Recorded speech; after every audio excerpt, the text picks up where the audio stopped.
I would like to call this regular meeting of the Board of Education to order and ask that everyone please stand for the Pledge of Allegiance. I pledge allegiance to the flag of the United States of America and to the republic for which it stands, one nation, under God, indivisible, with liberty and justice for all. Thank you. And will the clerk please call the roll? Dr. Boddy, Dr. Kavanaugh, Mrs. Lilgy, Here. Mr. Lopez, Mrs. Moore, Present. Mr. Richardson, Here. Dr. Rodriguez, Mrs. Williams, Here. Mrs. Willis, Present. quorum is present. Thank you. And we know that Mr. Lopez is going to be unable to join us, and we wish him a happy belated birthday. I think I also saw on our list another one of our board members just recently had a birthday. Let's Ms. see. Moore, Miss Moore. Happy belated birthday to you as well. All right. Next, we are on to additions to the agenda.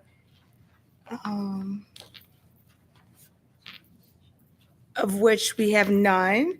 And so we are on to public comment on agenda items, for which we have none.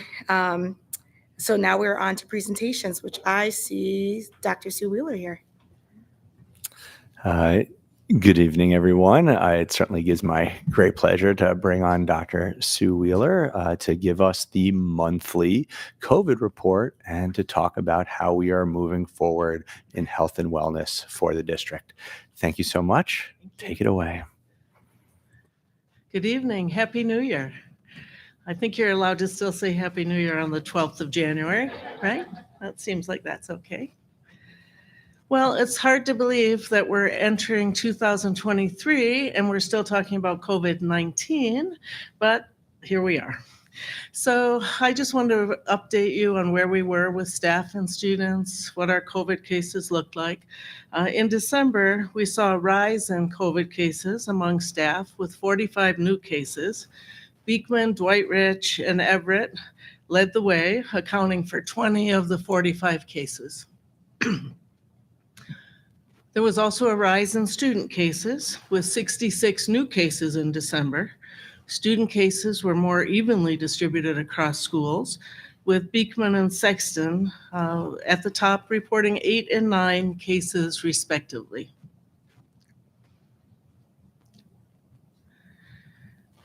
The case trends from September to December show the highest number in September with 383 total cases, then dropping off dramatically to 130 in October, 89 in November, before rising again in December to 111.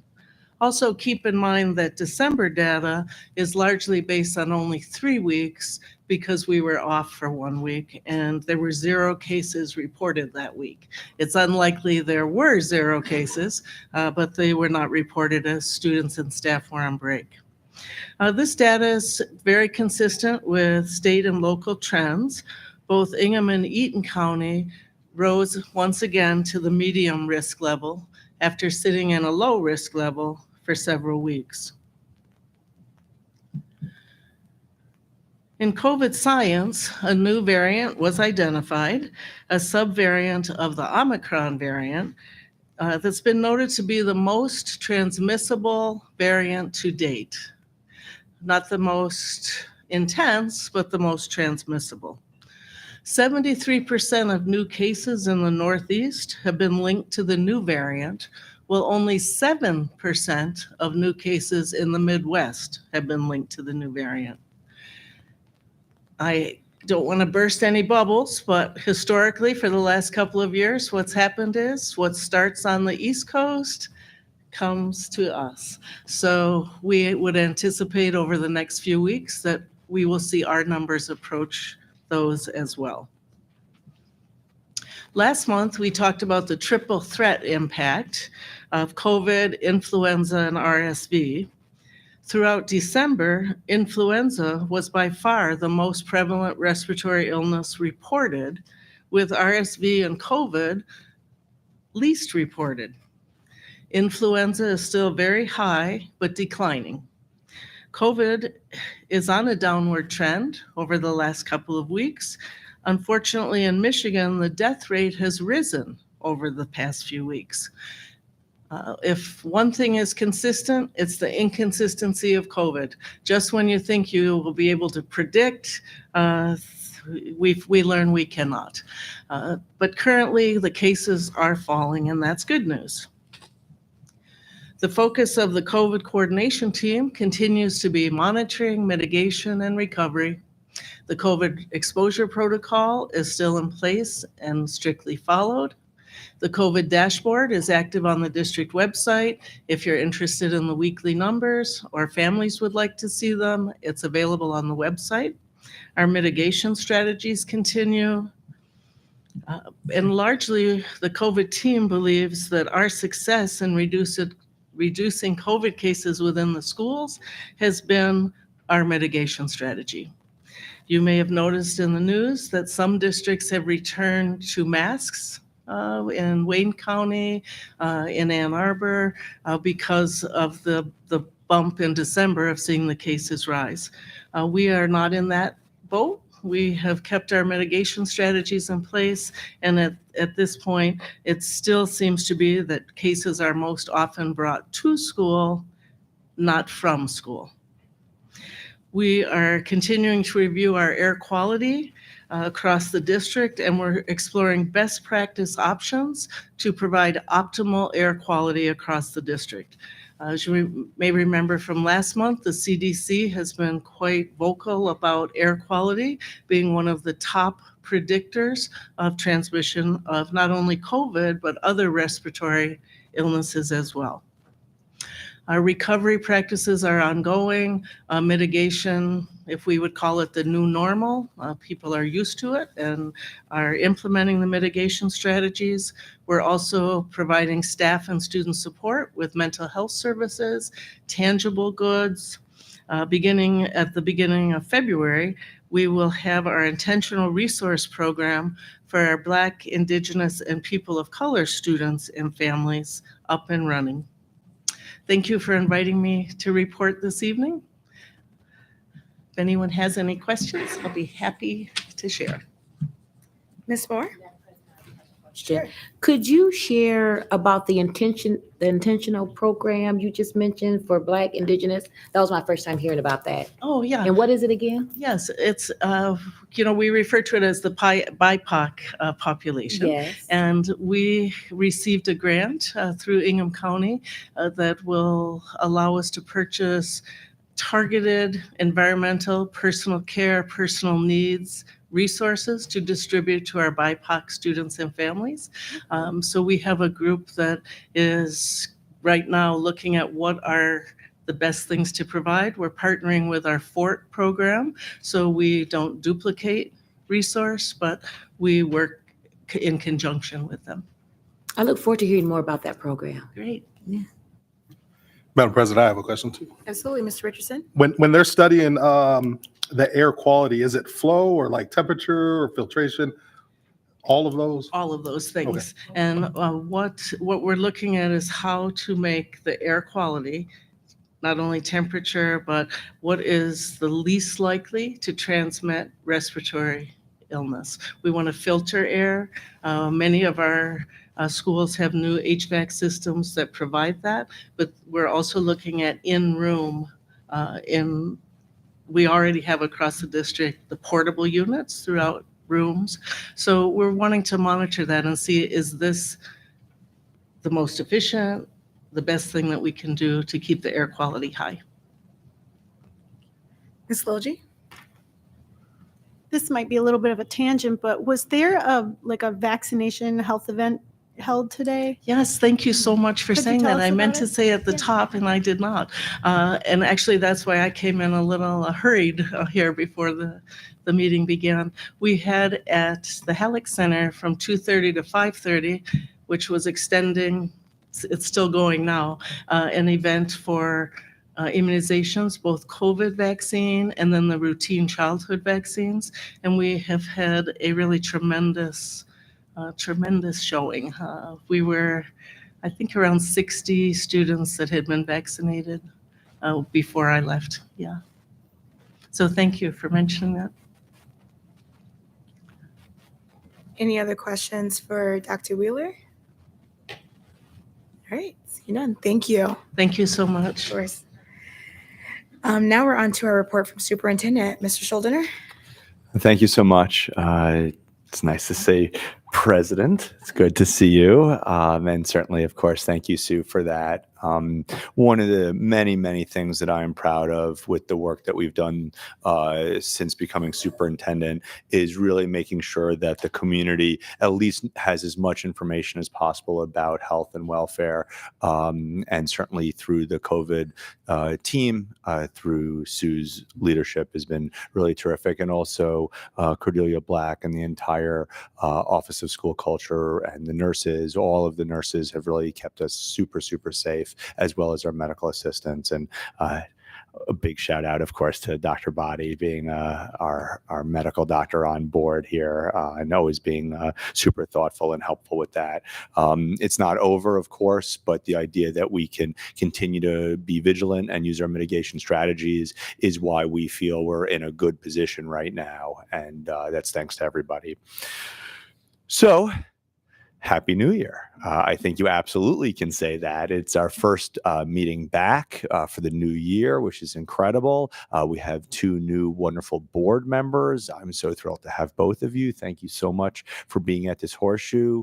I think it's on moments like this that we recognize just how important the community is in education.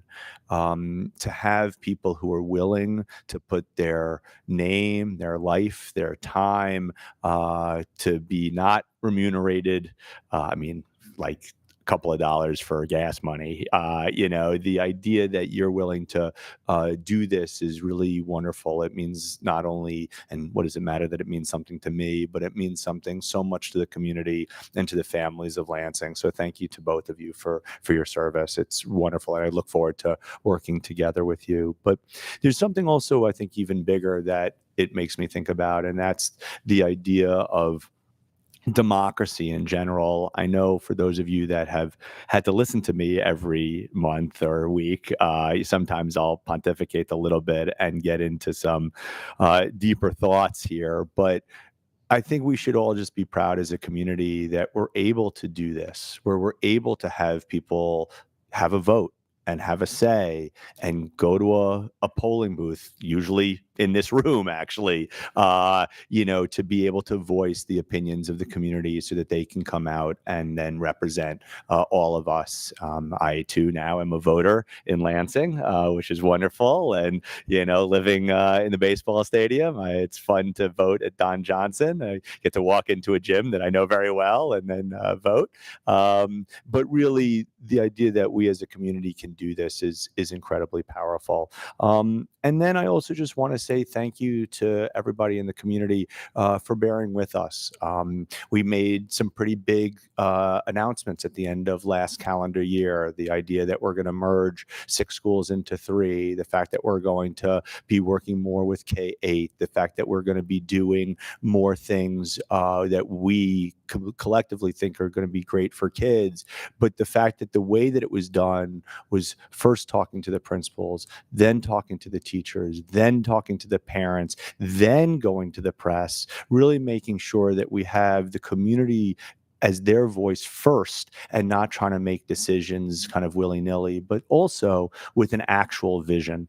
The idea that we want the best services for our children, being able to have art and music and PE, being able to have better buildings, better facilities, all of those things are what's right for children. And as long as we continue to put children first, these decisions will become easier.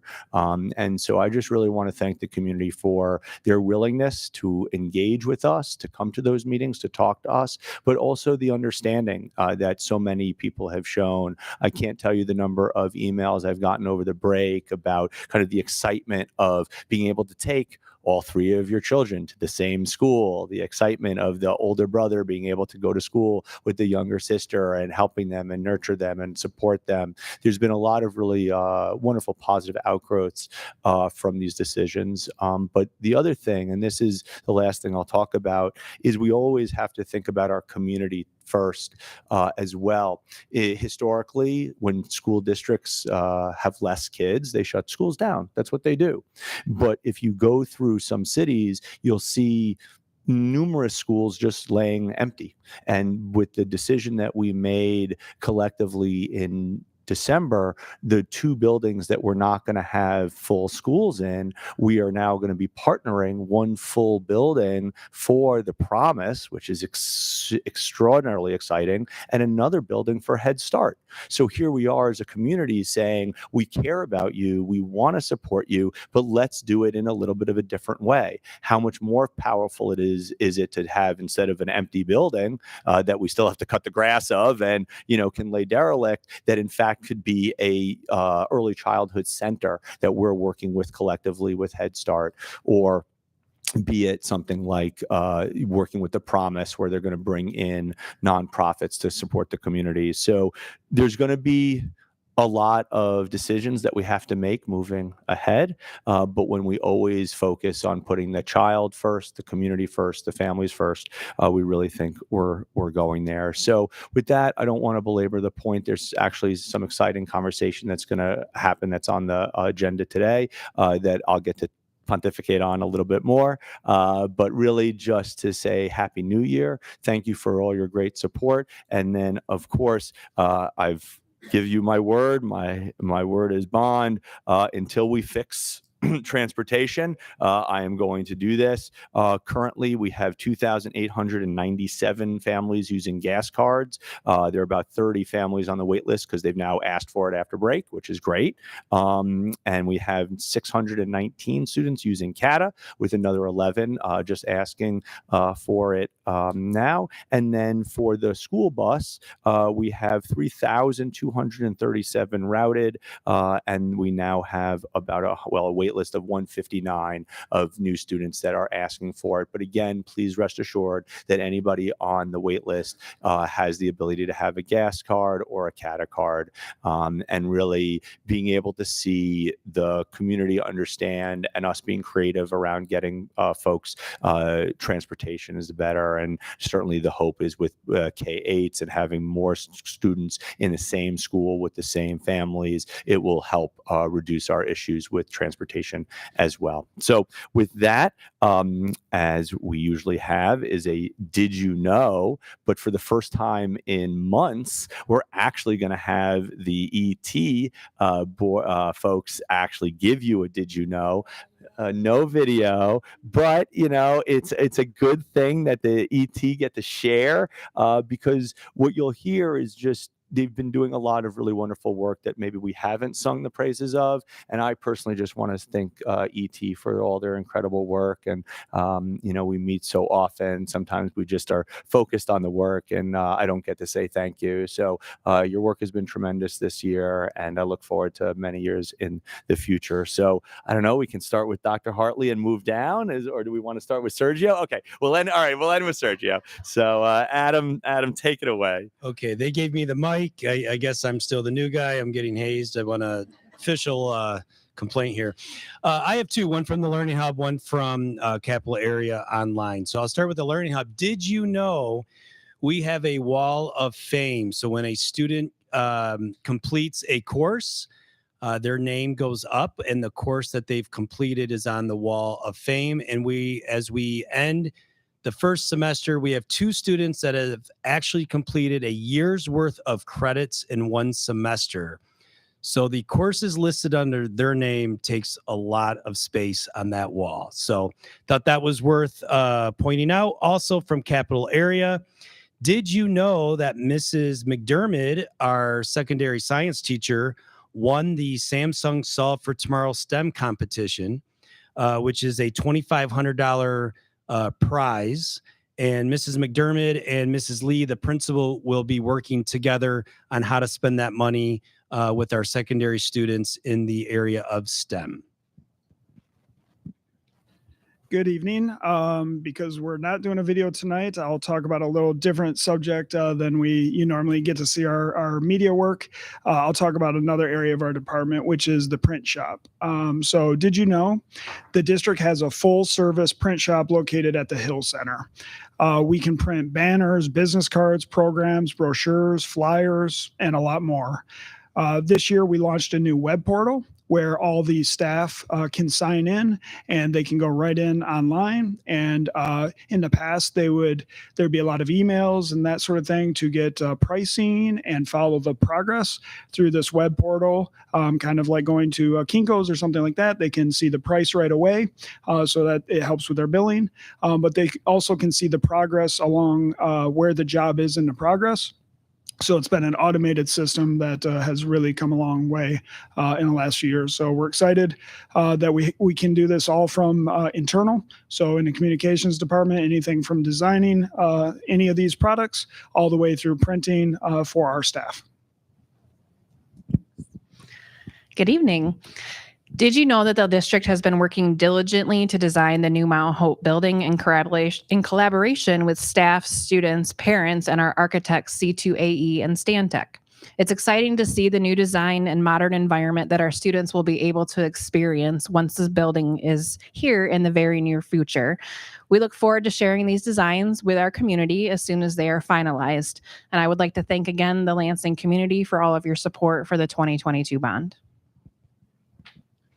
Good evening. Continuing on with bond information. Did you know with rising interest rates, we have been able to take advantage of investing bond funds in order to extend plans for extra projects or plan for future designs? The 2016 bond, our interest revenue is now $3,121,000. And these funds allow for additional projects at North, Wexford, and Atwood this past year. And all of the 2016 bond funds will be spent in full in the next few months. For the 2022 bond, the interest revenue in the first 6 months is already $821,000. For the 2022 energy bond, which we just sold in December, we have received interest revenue of already almost $17,000. This added interest revenue will help to offset rising construction costs as we begin the new bond projects and design. Good evening. Did you know the Lansing School District recently was awarded $14 million mental health grant to increase the district's capacity to support the mental health of students by increasing the number of highly qualified, licensed, and credentialed mental health professionals. The grant is a multi-layered project designed to expand, strengthen, and sustain high-quality school-based mental health supports and strategies serving students, families, and educators in the Lansing School District. Good evening. Did you know the Office of Schools makes school visits a priority? So far, we have visited 700 schools 717 times this school year. During the visits, we are able to walk with principals to view instruction, attend events, provide feedback, problem solve, and get an overall pulse on how things are going. Our team really looks forward to their time in schools every week. Our motto is every school, every week. A big thank you to the entire instructional team for their commitment to our school district and their time in schools this year. Good evening. I have two Did You Knows, and the first one is about a great new initiative for the school district. Did you know that on December 9th through 11th and 16th through the 18th, 20 students from the Lansing School District attended a 2-weekend credit recovery course at the Eversole Center? With the support of some amazing teachers and leaders from across the district, all 20 students that attended both weekends were able to recover their Algebra 1 Part A credit. Students and staff alike report that their experience was incredibly impactful. Based on the success of this initial program, we plan to host our next 2-weekend session in February. These efforts represent just one of the ways that the district assets like the Eversole Center are being used to further our collective agreement of increasing our graduation rate. And finally, did you know that the country that I come from won the World Cup and that we are the champions of the world for the next 3.5 years? Thank you. It's a great way Clearly, I cannot follow that. But again, I just hope everybody takes stock. I mean, and this is just one or two things from the team that you heard. I mean, think about what we're talking about. You're talking about kids who had failed algebra, which is the gatekeeper to graduation, multiple times, and they spent 2 weekends in Ebersol and they passed their first part of Algebra 1. Really powerful stuff, really groundbreaking stuff. A $14 million grant for mental health, stuff that we care deeply about. The work at the hub, kids that had not found success in our district or anywhere in terms of academically, now us creating a brand new program that kids are able to do an entire year worth of work and moving towards credit. We're really, really trying to do some special stuff here. All of the work that this team has done is tremendous, but we just hope that we can continue to be radical in some ways and certainly thoughtful and making sure that we're always doing what we can to move kids towards success. So with that, I will turn it back over to President Willis. Thank you. Thank you so much. Dr. Rodriguez? Thank you, Madam President. I had one about the $14 million on the emotional, all this. I would like to have, if possible, a presentation on how this money is going to be used, what is the program, how the school are going to be affecting, how the students are going to be served. I think that is a priority for our district. It is possible just not to say they have the money, but the plan for our schools. And the second one is about Mount Hope and the new plan or design. Then I know there is going to be presented to the community, but I think that it should be presented to the board as soon as possible, that we can see and support the plan that you are presented to the community. And finally, I congratulate this deputy superintendent because they play very well, but the other one didn't play very well. Thank you very much. Thank you. And I actually have a clarifying question regarding that mental health initiative. Is that one of the grant programs that was presented when we had we had a presentation and it was a potential option of programming and we just didn't know if it was going to be rewarded. So now we can have a follow-up presentation to tell us what implementation could look like. That's perfect. That's really exciting. Thank you. So any other questions? Sure, Ms. Moore. And I just want to say this, Ben, you said that we're trying to do the work. No, we're doing the work. And I want to commend you and also the executive board for all that you do. I'm excited about the work that's going forth, and it is intentional. Our students come first. The Learning Hub, I want a tour. When can I get a tour of the learning? When can we get a tour of the Learning Hub? I've been hearing great things about it, and that is close and dear to my heart because we do have students that don't, that traditional school doesn't work for them. So the fact that we have a space for them I'm elated. I'm so excited.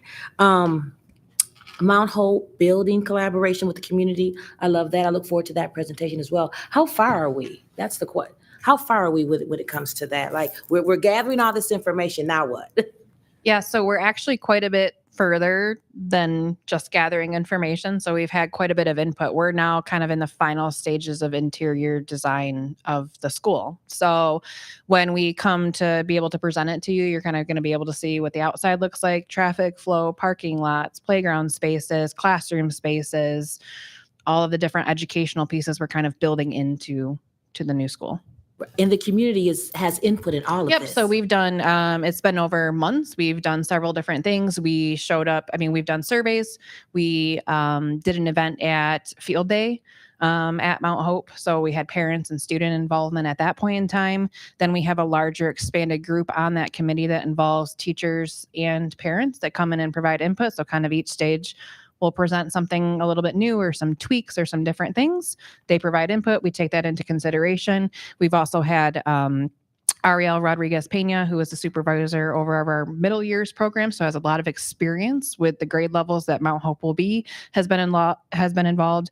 Ms. Jessica Benavides, our deputy superintendent of schools, has been involved in that. So we've tried to bring in a lot of educators to make sure that we're making the space something that is not just for now, but what education can be in the future and what it will continue to develop into. We all know it's not what it was 50 years ago. It's not going to be what it is today in 20 years. So being able to have that flexible learning space that will allow our students to continue to grow as the educational environments need to grow. So we've been all of that. We meet every other week, sometimes in between, have those conversations, and we just keep building, but we're getting very close. So Well, thank you for that thorough report. I You're wasn't welcome. expecting all of that, but thank you. And Ebersol, good special place, and we should totally have a retreat there, Madam President. Anytime. We need to be there. We've even stayed overnight as a board before. Oh, So listen. sign me up. Okay, so I commend you all. Thank you so much for all that you do. All right, thank you. Any other questions, comments? Yeah, I have one on the Ebersol. How often are kids like solicited for that? Is that ongoing or is it semester based or? Yeah, so we did this pilot program. It was the first time we went into all of the high schools and really talked to them. But we also were looking specifically at students that had failed algebra more than once. So their teachers, their principals, everybody was looking forward to that. It now worked out. We're focusing still on algebra because the research is really clear. That is the indication of if they can succeed, graduate or not. And then the hope is that once we get kind of as many kids through algebra, we'll go to algebra 2, English, science, you name it. But we continuously work both in the 3 high schools and then bring them to Ebersol. So they're continuously told about this. Yeah, it's really cool. Yeah. All right, now on to routine matters. We're going to go on to our committee reports. We have a facilities committee report on our agenda, but Mr. Lopez is not here. Has the facilities committee met for us to have an update? Ms. Tokar? Hi. there it goes. We have not met since we met on December 5th, but there are a few things on the agenda tonight that kind of stemmed out of some previous facilities committees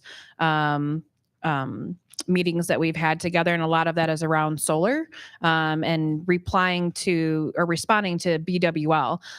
They put out an RFP because they are in need of some more energy, being able to generate more energy for the area, especially with the new battery plant going in that I think most people are aware of, that there's a battery plant coming in with GM. So we've been asked kind of multiple times by BWL to respond to this RFP. So that's something that we're looking into. And on December 5th, we presented to the board facilities committee kind of a plan around that and what we're going to do. And when we go into the motions later about some of these items, I'd be happy to maybe expound on that a little bit further. Okay, thank you. Any questions for Ms. Tokar before and you guys should have an updated agenda at your place. What she's referencing is we have 3 action items for consideration this evening. One is to sign the authorization to enter the agreement and then to enter contract negotiations for this project that we're going to talk about a little bit more. Any questions in the meantime? All right, seeing none, we're going to move on to our personnel committee report. Our personnel committee report is included with your agenda in the attachment this evening. For board receipt and approval, we have some resignations and retirements, new hires, and one of the things that's added to our report is the position. I thought that was really helpful, especially in our secondary schools, to know what specialty or position that they were filling as opposed to just they were at the school. So that's an agenda that I hope you guys like to the personnel report. But with that, are there any other questions or comments? But, sure. Guest teachers, what they do, the guest teachers, we had 2 guest teachers. Sure. Those are basically sub-float. So they are our intern. Is that? Oh, I thought you shook your head like, no, but you can say. So they're basically our internal staff that we hire that we can have act as subs as opposed to having go through edu staff. That is the permanent substitute before? Correct. It's our permanent subs. Okay. Yeah. Good question. Dr. Body, were you going to ask a question? Sure. wasn't actually a question, but I noticed that 3 of the folks that are leaving served for more than 30 years and one Oh. was almost for 40 years. Yeah. So I'm not sure if we're allowed to name them, but I just wanted to thank the folks that served almost, well, 3, almost 4 decades. Yeah. And one of the things that we're going to look into as we look for whether or not we had to separate for board approval or whether or not it was everything's for board approval. I've spent some time, whatever. So you guys know my mom is going to be on the Hazlet School Board, so I've been stalking out a bunch of Hazlet School Board stuff. I'm sorry, taking observation and notes of practices of other school boards is what I should say, and they actually read the name and report of every new hire in the district at every time, and they read that into the report. Smaller districts, smaller personnel size, they might have the capacity to do that, but that leads me to believe it's probably not prohibited. And so that might have been a practice rather than a legal prohibition. So we'll look into that. I don't know if that's always just been our practice or if there's a legal issue there. So, but definitely want to, and we are working on bringing back the years of service recognitions, which would allow us to have a much more public recognition of, especially folks that have had a significant length of time in the district. So, sure, Mr. Richardson. I have a question on one of them, and I don't know the rules around names, Madam President, so I'll just leave it out. But it's my understanding the Gardner resignation in special education was also one of the only special educators who had American Sign Language training. Are we aware of that? Is there a pipeline? Is there a bench to replace that person? Yeah. Oh, first of all, yeah. And thank you for pointing that out. There's sometimes people have such special skills that you really have to think critically about it. So yeah, I mean, we're certainly well aware. I can turn both to Sergio and to Christina to give more. But yeah, it's somebody who served our district for many years. I think many of you worked with. But yeah, Sergio, if there's anything. Yeah. Those are difficult positions to fill too, and we're looking to recruit people to fill them. Sometimes they're not that simple. Yeah. I was just going to add that we don't currently have anybody in the pipeline, but that's something that we're actively, so special education positions in general are something that we don't have like a plethora. I mean, right now, I think everybody knows that we don't have a plethora of educators in the pipeline, period. But special education, is a unique set of individuals to find. There just aren't as many. So we are working to build pipelines with alternate certificate programs and those kinds of things. Central Michigan University, we're getting ready to partner with because they have a program for special education educators. And so always digging into it. We don't have anybody just sitting in the pipeline, unfortunately. That would be amazing. But we're going after it. Thank you. Great question. And just procedurally, that's permissible if you want to describe the position and stuff without saying the name for now. Any other questions, comments? All right, moving on. We are on to our consent agenda for this evening. Our consent agenda includes the approval of our December 15th regular meeting minutes, along with the receipt and approval of the January personnel report. May I have a motion? Dr. Kavanaugh? Madam President, I move that the Board of Education approve the consent agenda as presented. It's been moved by Dr. Kavanaugh, supported by Dr. Boddy. Any questions? All right, seeing none. All those in favor, please signify by saying aye. Opposed, same sign. Great, motion passes 8-0. Now we are on to our action items this evening, which includes 3 distinct action items, but around the same topic. I will turn it over to the superintendent. Fantastic. Thank you. I'm really excited to talk about this because for really since I've got here, and I think it's all good, is that we have a really special opportunity right now. 3 big things are happening in the world, in the United States, that allows us, we think, to do some really special things. The first one is, thanks to the federal government, there is an incredible incentive to create green energy. Solar, wind, et cetera. So much so that school districts are able for the first time to, in essence, get tax credits.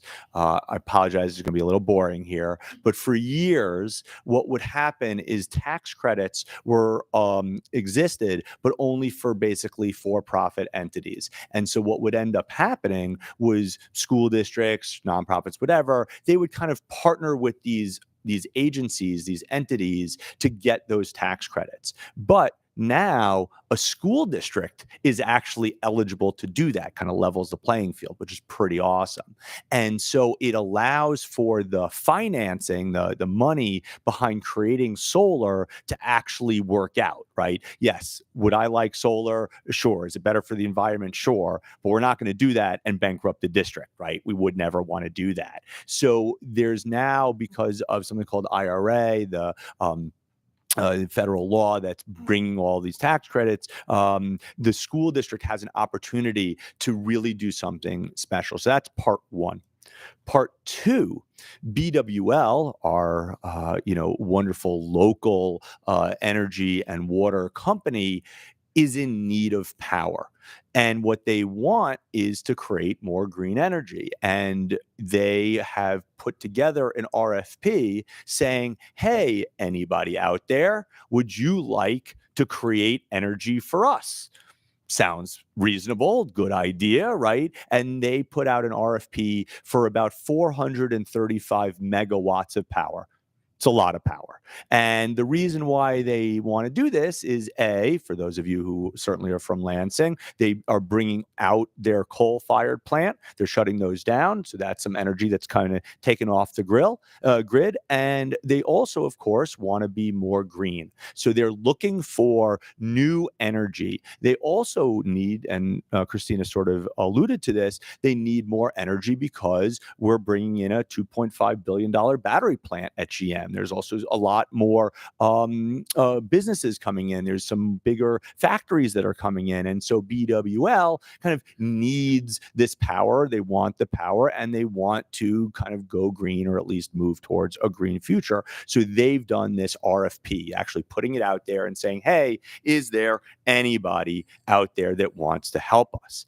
And then the third thing is, unlike where I'm from in New York, our school district has land, which is amazing. I will never forget that one of the first times I was in the office and I was asking about buildings and things, and they're like, oh, yeah, we have in total about 1,000 acres of land. My God, that's incredible.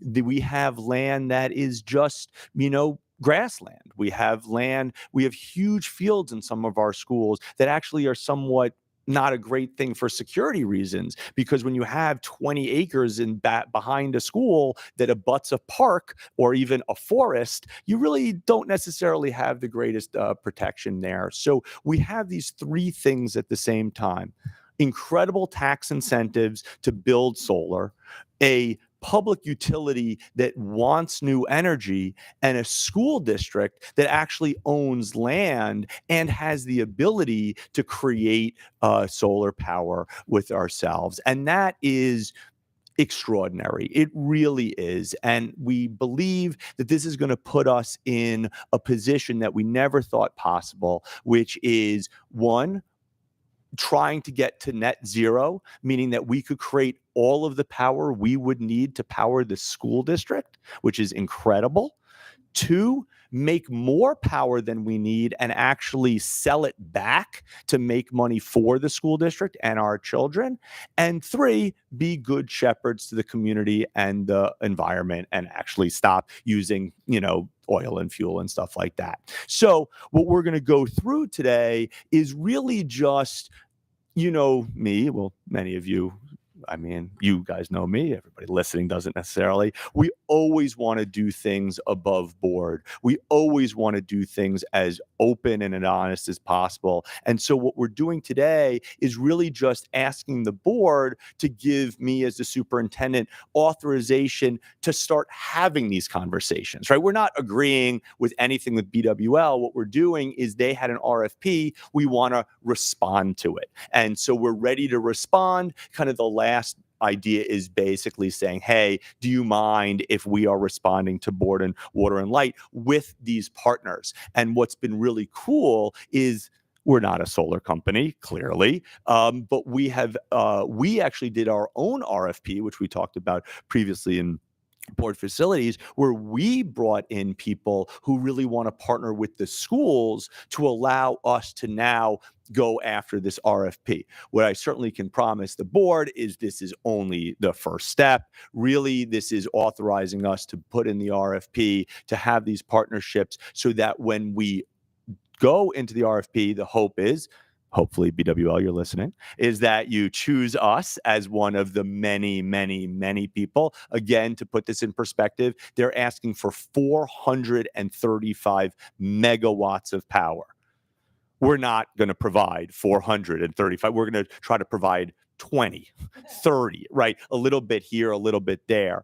And because we're not going to create a natural gas plant. That's not what we do, but it will allow us to be at the table with BWL as a great partner so that we can actually work with them. And to BWL's credit, and I want to certainly thank Dick Peffy and everybody at BWL, when they wrote their RFP, what they did is they gave basically bonus points for how does it help the community. Well, what better way to help the community than to use and work with the school district? So it's really quite powerful. And so what you'll see, the first one is authorize the superintendent to sign an authorization letter to work with a company called Heelstone, again, just to submit the response, allowing us to get in the room with BWL.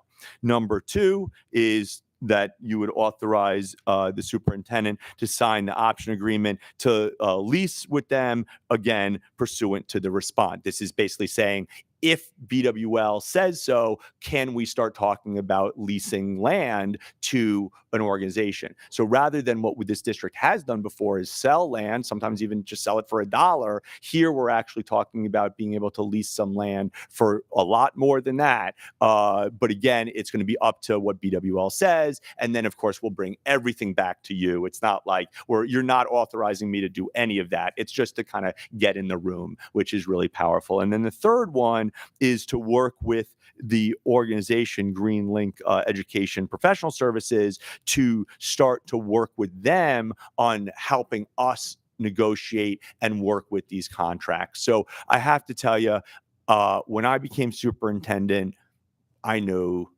basically nothing about solar power.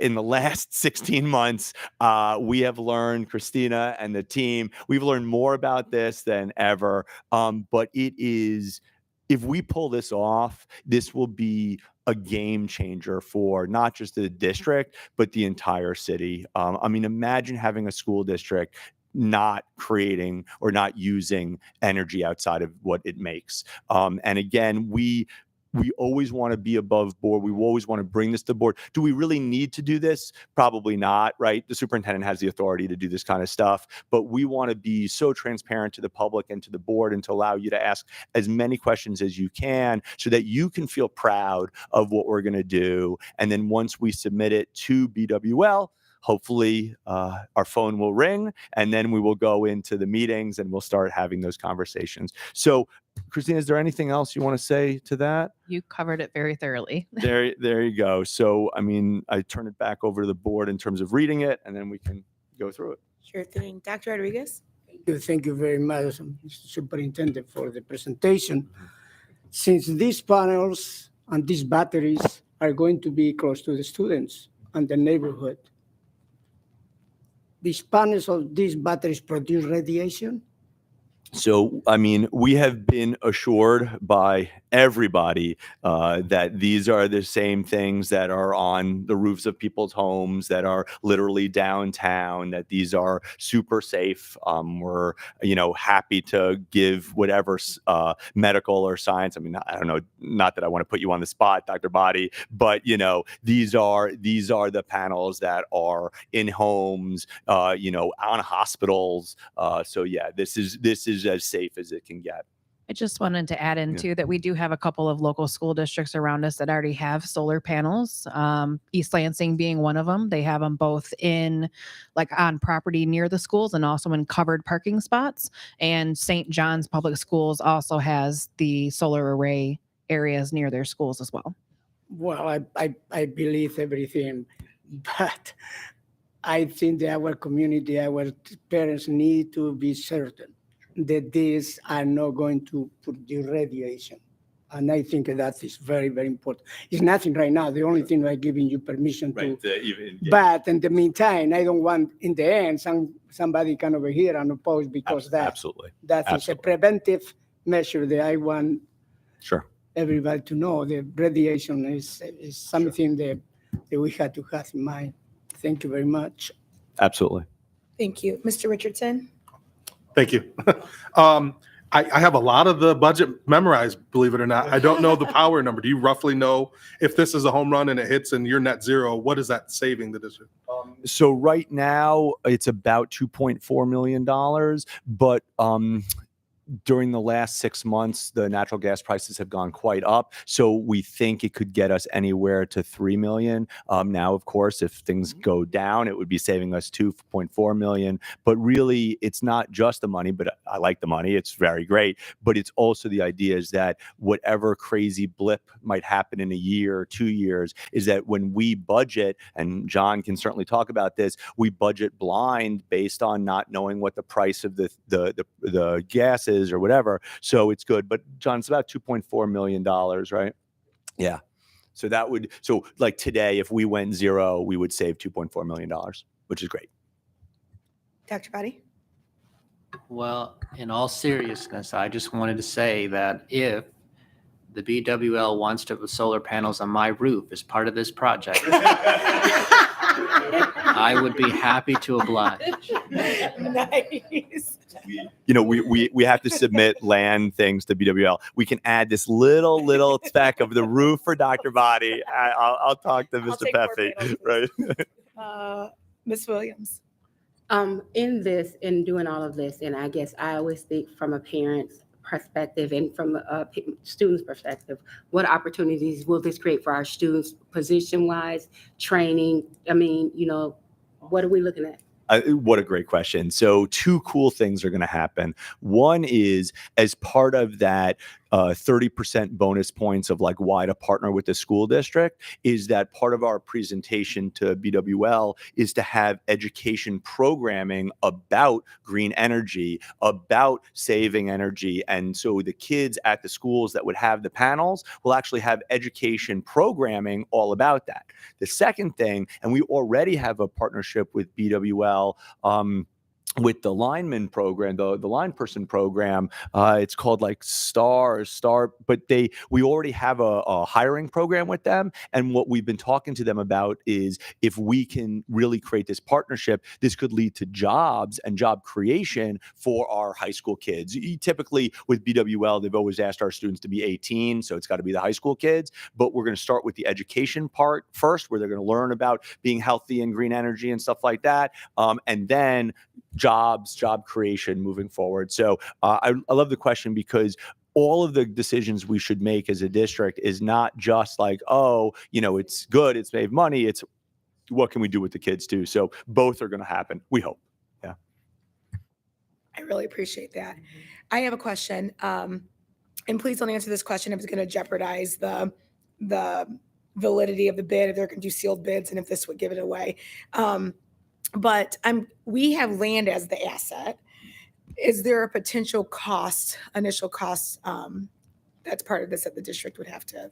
No, it's great. And we can answer almost all of this. There's not a lot of kind of sealed bid.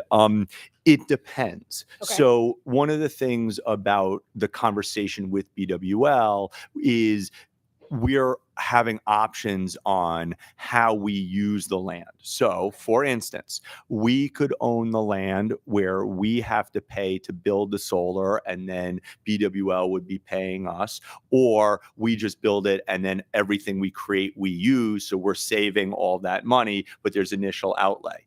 another option would be to rent the land to a solar company that would allow us to just basically reap the benefit of having solar power that we're taking and producing rent basically for us. So it's going to really depend, but certainly we would never put the district in a position that they're not going to make money. The question just might be, we would put up something in front with the guarantee of income, because one of the things in the contract that we'll see when we negotiate is setting a rate over the next 20 years. So if we know that there's X, percent times the X amount of years, that money then pays for building the solar, and then the rest is all the profit and stuff like that. So, but we do have an option of possibly so for instance, one of the properties, I don't think this is going to shock anybody. We have a lot of land near a school that we just sold. You could all, right? So there's about 8 to 10 acres there. We could just rent it to a solar company to create solar and get a piece there, or we could create the solar there and then get the money from BWL. It really is just going to be what the accountants and what we all negotiate for. And there's no zoning issues for us to create these. So the cool thing about being a school district is that we have a little bit more flexibility. Now, there are going to be certain zoning things about tree lines and property lines. We don't, I want anybody hearing this at home. This is not going to affect your sight lines at home. These are low slung. It's not like they're, big things. But, and we've been working with Troon and the lawyers have been terrific. They've been crossing all of our T's and dotting all of our I's. But, some of the land, we've been really thoughtful that, like, if there's good trees and tree lines, we're not touching them. We're just going to move them away, things like that. I was really just asking for Dr. Body for when they install him at his house, but I'm just kidding. Sure.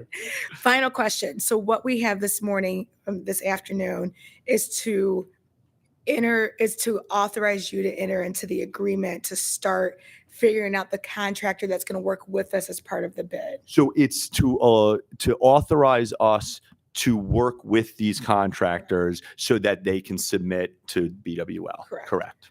Would we ultimately see the contract that the district would then enter into with BWL? Absolutely. Okay.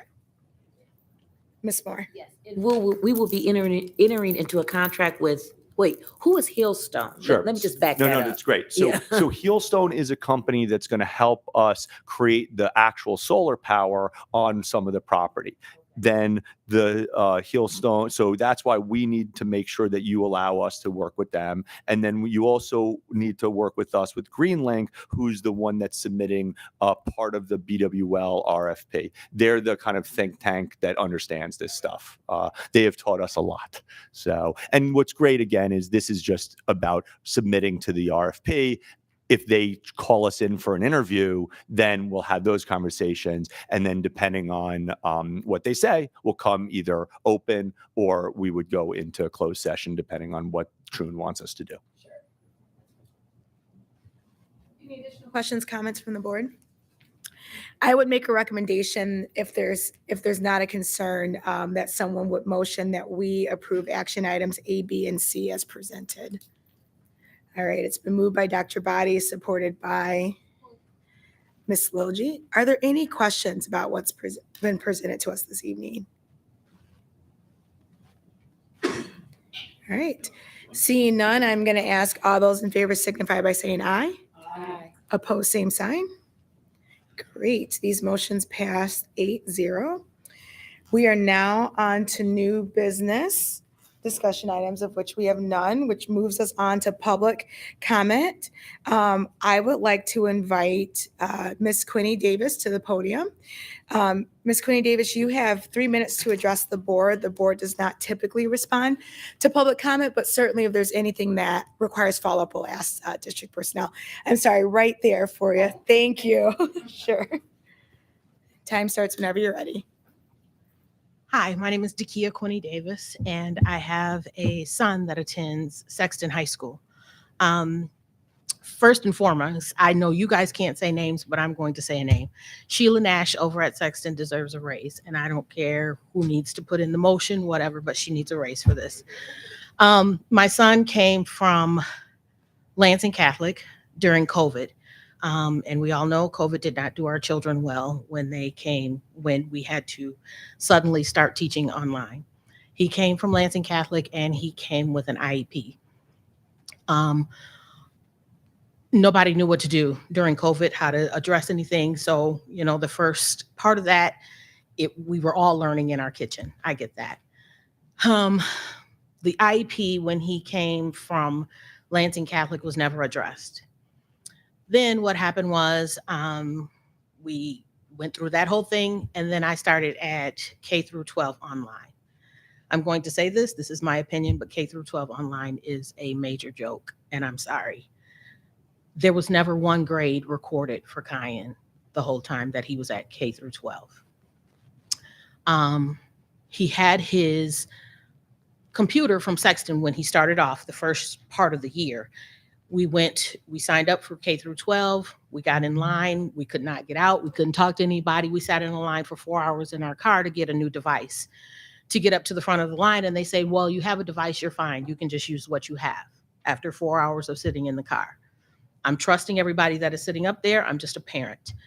When I got home, Kyan signed up. We did everything that we were supposed to do. And none of his grades were ever recorded. Now we are back at Sexton again. And Kyan had to serve I'm going to say this without crying. Kyan had to go to 2 summers of summer school. He did both sessions of summer school for two summers. For him to get in there this year and senior year, everything is supposed to be great. Everything is supposed to be grand. For them to say, well, you're not at senior status because we don't have any grades coming from K through 12. So now we've done 2 summers of summer school and we did K through 12. None of his grades were ever recorded through K through 12. So now my kid again is set back again. So he had to try and make it up to senior status. Ms. Nash in this whole thing, like I said, please give Ms. Nash a raise for all of this. I had a meeting right before school ended, or right before Christmas break, and Ms. Perota, I apologize if I said her name wrong, but I'm sorry. I'm sorry. Oh, thank you. She showed up to the meeting late. She never took her coat off. She never pulled out a pencil. She never pulled out a piece of paper. I told her everything that went on with Kyan, and came back the next day. She said she spoke with someone named Yvonne Thomas, I do believe, and there was nothing that they could do about it because there was nothing that ever happened. They couldn't prove that Kyan had ever gone to any of these classes. I know Kyan went to these classes. I sat at the kitchen table with Kyan in these classes. So Kyan worked his tail off over Christmas break to try and make it up to senior status. He finally made it up to senior status, and Kyan is a 6'4", 17-year-old. And I want to say this out loud for anybody that has a teenager. Kyan is not perfect at all, at all. But Kyan he worked hard. He made the basketball team. Unfortunately, he couldn't even play basketball because of everything that happened with this whole scenario. So now we're at senior status. He's missed half of the school year as being senior status because of everything that has happened with him right now. And that's what I have to say. Yeah, thank you. If you don't mind sticking around, I will ask a personnel to follow up with you at the end of our meeting. Thank you. Thank you. Sure. Next on our agenda is a report from Secretary and Announcements. Dr. Rodriguez. Thank you, Madam President. Monday, January 16 is in our school. We are in celebration and National Martin Luther King Day. And I hope that everybody celebrate that great day in honor of this great person.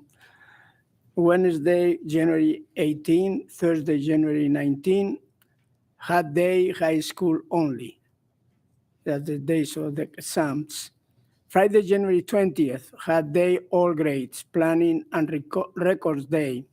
I mean, the end of the first semester is coming, right? Then end of the first semester.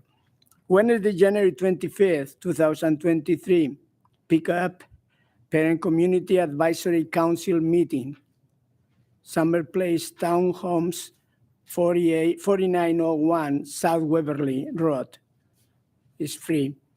And also Thursday, January 26, 2023, regular board meeting, 6 p.m., Charlie Rogers Administration Building.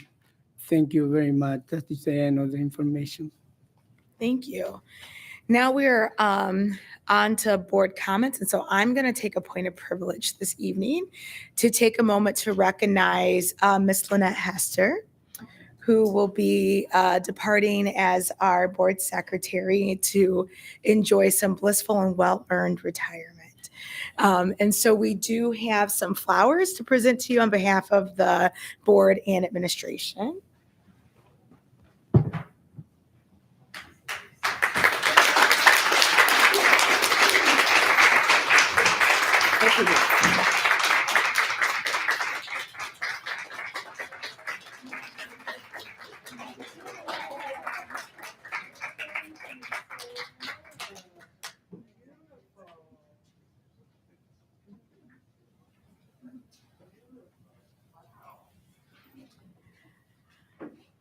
We appreciate all of your service to the district, and what a power couple we have with both Mr. and Mrs. Hester and the work they've done with the district. So we certainly appreciate you. It is open floor for any additional public comment. Sir, Dr. Rodriguez. Thank you very much. Thank you, Annette. I am going to miss to sign all these papers in front of you. Thank you for your service in this year. I want to congratulate the president who take that position, and this year is not easy. And your leadership is really appreciated. All the other members are new as than me, and that is congratulations to all of you. Okay. Oh, congratulations to all of you, and what I said, and Lynette, I'm going to miss all this paper that I had to sign in front of you. Thank you very much. All I have to say is best of luck to your replacement, who's got to try to wrangle and catch us all, coordinate us between meetings. It's quite a bit of work. So certainly appreciate that. Any other comments from board members? Again, congratulations, Kurt, Rosalind. Happy to have you here. Congratulations to the new officers. Happy New Year's, everyone. It's weird because it's New Year for us. It's middle of the school year, like just getting into things for the district, but we certainly appreciate and look forward to what we can accomplish in 2023. So with that being said, may I have a motion to adjourn? President, I move to adjourn. Moved by Dr. Rodriguez, supported by Ms. Lilji. All those in favor signify by saying aye. Aye. Opposed, same sign. All right, at 7:07, we are adjourned.